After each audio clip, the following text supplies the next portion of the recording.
Heesen was founded here in Oss in 1978 by Frans Heesen. The first yacht he built was a 24-metre aluminium high-speed motor yacht, and that really set the DNA for the shipyard as we know it today. At that time it was a very small business indeed. There was just one shed and the harbour of Oss was largely undeveloped. Since then we've become well known for our high-speed aluminium, high-luxury range of yachts. About 70% of our production today is in aluminium, and about 30% is steel, traditional steel full displacement production. Between 1978 and today we've built a number of famous yachts, including Octopussy in the late 80s. Octopussy had a top speed of 52 knots and at the time was the fastest cruising yacht in the world. The shipyard today covers an area of about 4.5 hectares. We have 8 fitting out sheds. The largest today is capable of taking a 70-metre yacht. We have a hull assembly and superstructure assembly hall. In this respect we're quite unique amongst other shipyards in that we carry out most of the disciplines for building a yacht in-house. We have our own stainless steel works, we have our own carpentry shop for the non-luxury areas, and we have our own high luxury finished interior carpentry shop. So we can manage most of the disciplines required to build large complex projects such as the 65 and 70-metre motor yachts. We have a workforce of around 450 employees, about 325 are permanently based here in Oss, and about another 125 at our interior outfitting factory.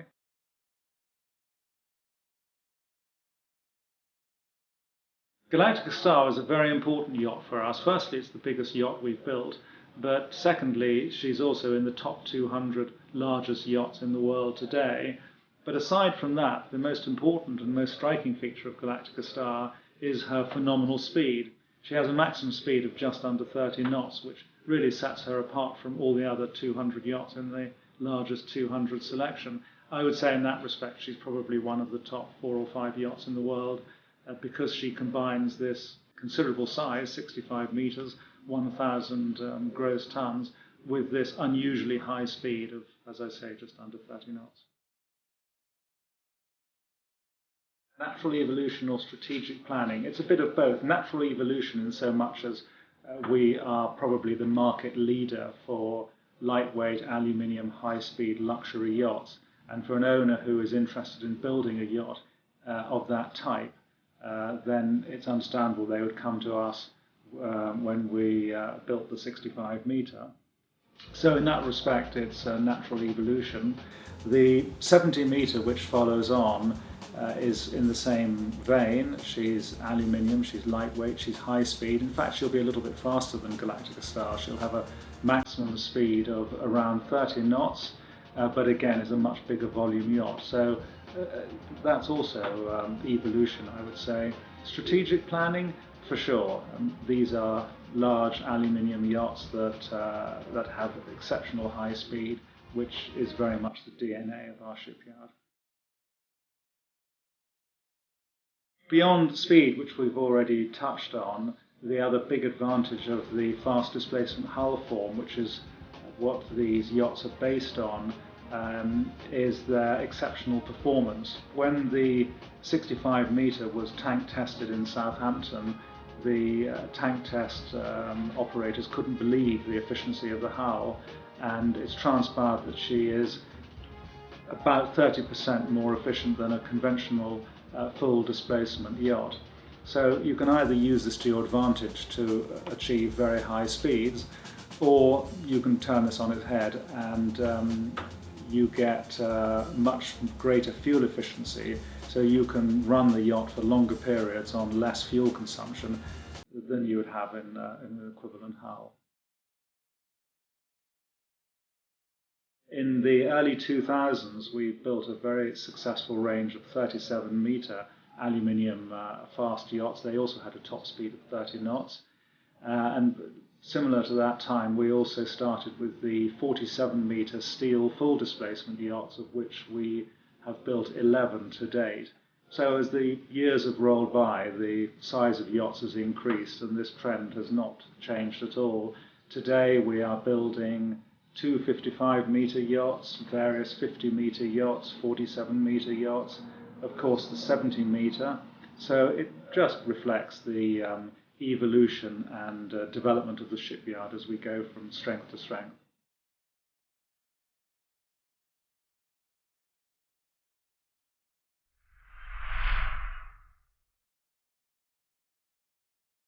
We're given some specific ideas from the owner, like he would like to see a bigger pool, which was fairly easy to accommodate because of the added length. So we have a pretty decent pool, nearly 6 meters long. The other thing he was very preoccupied with was full protection on the sun deck, not just from the sun and the rain, but also from the wind. We were asked to retain the arches connecting the bridge deck and the main deck aft. So whatever we did in terms of developing the design of the superstructure, in particular the sun deck, I thought it was important that we try to find a coherent design language between those very strong elements of the boat.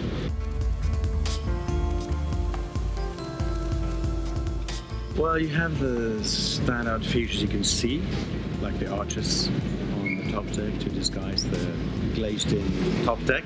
And then you have features you don't necessarily see, like the bigger pool. The foredeck is also something which we have tried to use differently. It is primarily a helicopter landing deck, but we've suggested we also use it as a party deck, also for entertainment. Trying to provide a certain continuity in the design with the other Heesen. It was important that when you see the boat, you would instantly recognize it as a Heesen.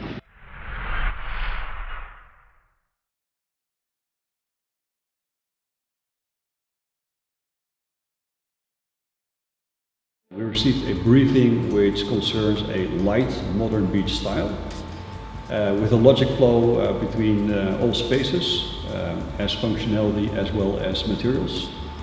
The character of the interior design is a bit monochromatic with a lot of natural materials, woods, leathers, marbles, stones, and paneling with bleached wenge or stained wenge containing leathers ranging from Kalusha to feel.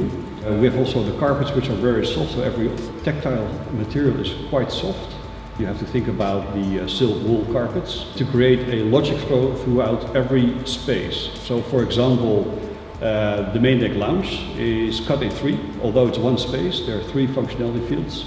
One is on the aft is like a lounging area where you can sit down with a self-service bar. In the center you have a couch which is almost like a TV setting with a large screen. The screen is positioned between 2 fireplaces, and then you have a large glass separated art piece, and that the forward part is then the position of the dining. Same deal for the beach, for example, which is always a challenge for a designer because of the maritime environmental factors. We wanted to avoid that it had the feel of a lazarette, so it was really a beach. Luxurious materials which are durable to weather circumstances, and they connect really to the complete interior. So it's not if you enter that area that you feel that you enter a lazarette.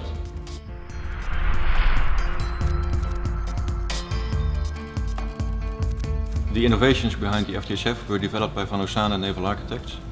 And it was Heesen who has adopted the concept for the first time. This was for the first time on 65-meter Galactica Star, and now we see the concept return for the 70-meter. And it really shows progressive thinking of the yard that they've been willing to adopt this concept, and we feel that it really has to be applauded. The fast displacement hull form offers multiple advantages over conventional hull forms. The first and foremost being in the efficiency of the concept. Traditional displacement hull forms are well known to be very efficient at low speed cruising, but at higher speeds they quickly build up a lot of wave resistance, limiting their maximum speed. Hardshine hull forms are very efficient at high speed cruising, but their low speed cruising is not as efficient as a round bilge hull. The FTHF sets out to combine those two, the low and high speed cruising with high efficiency, and that's also the main success of the concept. This high efficiency is achieved by 5 key features. First of all, it's a round bilge hull form with a special optimized bulbous bow shape. It has a spray wheel, a very shallow transom, and it uses an interceptor to control the dynamic trim.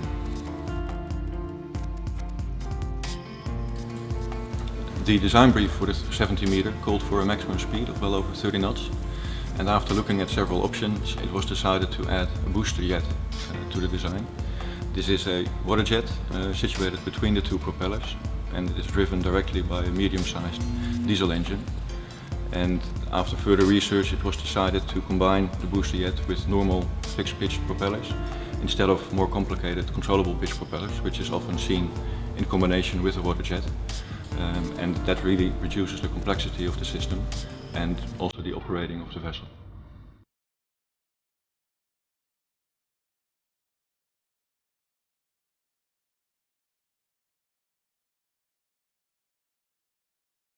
The construction capacity is not so much influenced by the size, other than its physical space. What we need and nicely can facilitate is shed 6. The setup of Heesen capacity being 35 to 40 craftsmanship, being supported by prefab subcontracting, is more than able to build this beautiful hull in the reserved schedule time for this project. Increased length and volume as such don't increase the challenge to build this construction, because we are well set in our organization to handle this kind of quantities, and it's more or less as any other.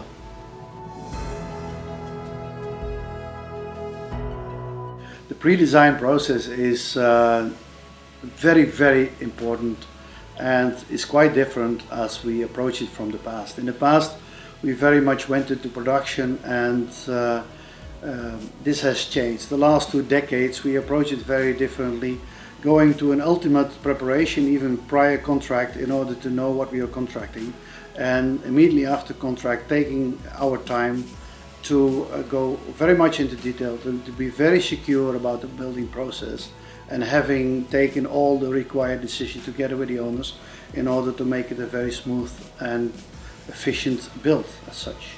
The water jet booster was actually a question which was a result from the owner's question. The owner asked why not 30, because Galactica Star performing contractually 28, 29 knots, very often in the field doing 30 knots, and why not doing a 3 as well, starting a speed with a 3 as well.